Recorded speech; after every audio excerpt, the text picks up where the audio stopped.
হে ঈমানদারগণ, ইয়া আইয়ুহাল্লাযীনা আমানু ইন্নামাল খামর, ঈমানদারগণ তোমাদের জন্য আমি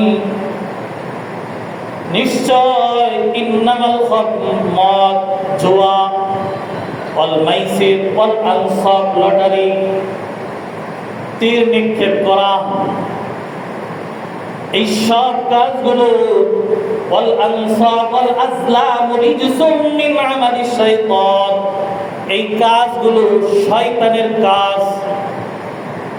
এই আমলগুলো ভালো মানুষের আমল নয়। তোমরা শয়তানি কাজ থেকে বিরত থাকো। ফাজতানিবুহু, যদি বাঁচতে পারো, লাআল্লাকুম তুফলিহুন, তোমরা নেককার ঈমানদার সফল হয়ে যাইবা। সুবহানাল্লাহ। তাহলে প্রথমে ছিল সূরা বাকারা 219 নম্বর আয়াত, দ্বিতীয় ছিল সূরা নিসার আয়াত, তৃতীয় নাম্বার বললাম সূরা মায়েদার 90 নম্বর আয়াত। তিন ধাপে, তৃতীয় ধাপে এসে আল্লাহ তাআলা মদ, জুয়া, লটারি, এই কাজগুলো আল্লাহ হারাম করে দিলেন, নিষেধ করে দিলেন।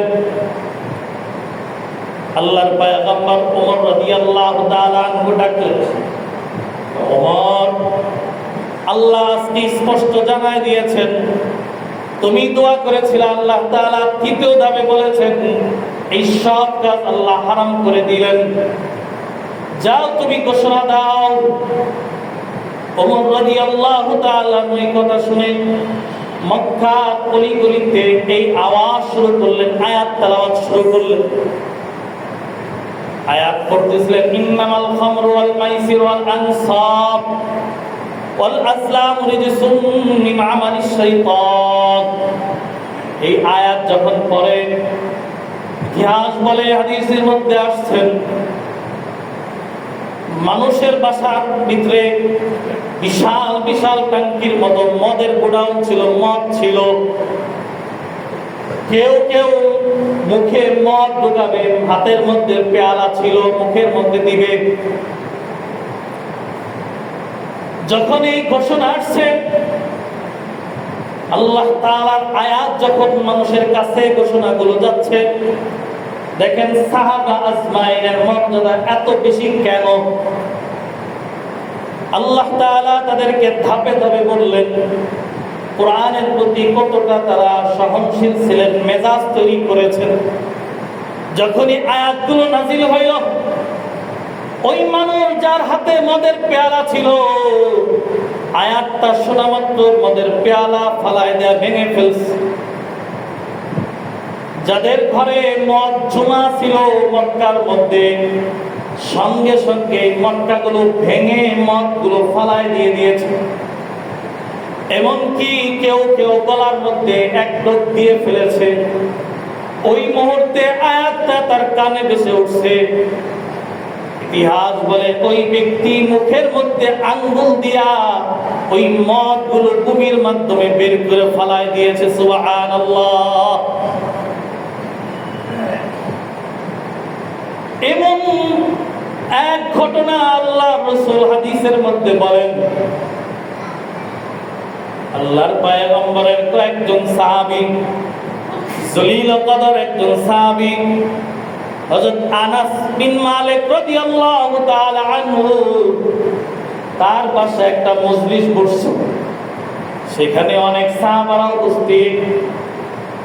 বড় বড় সাহাবারা ছিলেন। উবাই ইবনে কাব রাদিয়াল্লাহু তাআলা আনহুর মতো বড় সাহাবী আছে। আরো একাধিক কিছু সাহাবী মজলিসে বসা। আনাস বলে, আমি নিজে মদ সাফ করতেছি, মানুষের কাছে দিতেছি গ্লাসের মধ্যে। যখন আমাদের ওই মজলিসে কানের মধ্যে আসলো, আল্লাহ তাআলা আয়াত নাযিল করে মদ জুয়া হারাম করার ঘোষণা দিয়েছেন, নিষেধ করেছেন। ঠিক ওই মুহূর্তে আমরা আমাদের পেয়ালাগুলো ফালায় দিয়েছি। যে মটকাগুলোর মধ্যে মদ জোয়ার জমানো ছিল, ওইগুলো ভেঙে পুরা ফালায় দেওয়া হয়েছে। কেমন জানি পুরা মক্কা আরবের মধ্যে মদের বন্যা বয়ে যায়। এই যে তারা মদ ছাড়লো, আল্লাহ তাআলা তাদেরকে এই কুফর থেকে এমন ভাবে হেফাজত করেছেন। আল্লাহ বলেছেন ফাজতানিবুহু লাআল্লাকুম তুফলিহুন, তারা সফলকাম হয়ে গেছে। সুবহানাল্লাহ। তাহলে তাদের মধ্যেও মদের প্রচলন ছিল কিনা কি বুঝলাম আমরা? কিন্তু তারা ছাড়ছে, দেরি করছে আয়াত নাজিল হওয়ার পরে, না সঙ্গে সঙ্গে ছেড়ে দিয়েছে? আল্লাহ তাআলার আয়াত নাজিল হওয়ার সাথে সাথে আল্লাহ মানুষগুলো এর থেকে সরে গেলেন। আর কোনোদিন তাদেরকে মদের ধারে কাছে নেওয়া যায় নাই। এই সমস্ত খমর এবং যত নিষিদ্ধ জিনিস আছে এর ধারে কাছে কাউকে আর নেওয়া যায় নাই। এদের জন্য এদেরকে সাহাবী বলে। কোরআনের মেজাজ তাদের তৈরি হয়েছে। আল্লাহ তাআলা যখন যা বলেছেন তারা মাথা নত করে সব মেনে নিয়েছে। সুবহানাল্লাহ। আল্লাহর পয়গম্বর বলেন কুল্লু খামরিন মাইসির ওয়া কুল্লু খামরিন হারাম, নিশাদ্রব্য যা আছে সব আল্লাহ হারাম করে দিয়েছেন। শুধু মদ হারাম বিষয়টা এমন নয়, এর সাথে যে সমস্ত সংশ্লিষ্ট বিষয়গুলো আছে, যা যা হতে পারে সব আল্লাহ ছোট্ট এক বক্তব্যের মাধ্যমে, রাসূলের এক বক্তব্যের মাধ্যমে, আল্লাহর পয়গম্বরের এই বক্তব্যের মাধ্যমে আল্লাহ হারাম ঘোষণা দিয়ে দিলেন। কিন্তু বোঝার বিষয় হলো, ওই যে আমি আপনাদেরকে বলেছিলাম প্রথম ধাপ, আল্লাহ তাআলা বলেছেন এর মধ্যে অপকার বেশি কিন্তু সামান্য উপকার আছে। উপকার যদি থাকে তাহলে আল্লাহ নিষেধ করলেন কেন? প্রশ্ন আসতে পারে। উপকার কি আছে এই ব্যাপারে মুহাদ্দিসিনে কেরাম, মুফাসসিরে কেরামরা অনেক ব্যাখ্যা করেছেন। একটা ব্যাখ্যা আমি আপনাদের সামনে তুলে ধরব, যার বর্ণটা একটু দুর্বল সবল নয়। ব্যাখ্যায় বলা হয়, তাফসীরের মধ্যে আসছে, ইতিহাসের শুরুতে আদম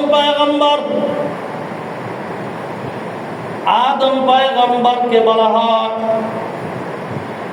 তিনি তার কাজ ছিল জমিনের মধ্যে চাষাবাদ কিভাবে করবে, মানুষ ঘর বাড়ি কিভাবে বানাবে, ফসল ফলাদি কিভাবে হবে, এটা ছিল আদম নবীর কাজ। কারণ আদম পয়গম্বরের মাধ্যমে আল্লাহ জমিনে শরীয়ত দেয় নাই, শরীয়ত দিয়েছেন আল্লাহ তাআলা নূহ পয়গম্বরের মাধ্যমে। নূহ পয়গম্বরের আগে জমিনের মধ্যে কোনো শরীয়ত ছিল না। আল্লাহ তাআলা কোরআনুল কারীমের মধ্যে নূহের ব্যাপারে বলেন, শারআ লাকুম মিনাদ-দীনি মা ওয়াসসা বিহি নূহা। আল্লাহ তাআলা নূহ পয়গম্বরের মাধ্যমে জমিনের মধ্যে শরীয়ত আল্লাহ সৃষ্টি করেছেন, দিয়েছেন। আদম পয়গম্বর যেহেতু চাষাবাদ করেছেন, মানুষকে বুঝাইছেন কিভাবে মানুষ সমাজে বাড়বে, সমাজের মধ্যে বাড়বে, কিভাবে তারা থাকবে, বাড়িঘর কিভাবে বানাবে। আগে তো থাকবে, মানুষ হবে, এরপরে শরীয়তের প্রয়োজন। আদম পয়গম্বর জমিনের মধ্যে সর্বপ্রথম একটি আঙ্গুরের গাছ রোপণ করেন। কের গাছ? আঙ্গুরের গাছ।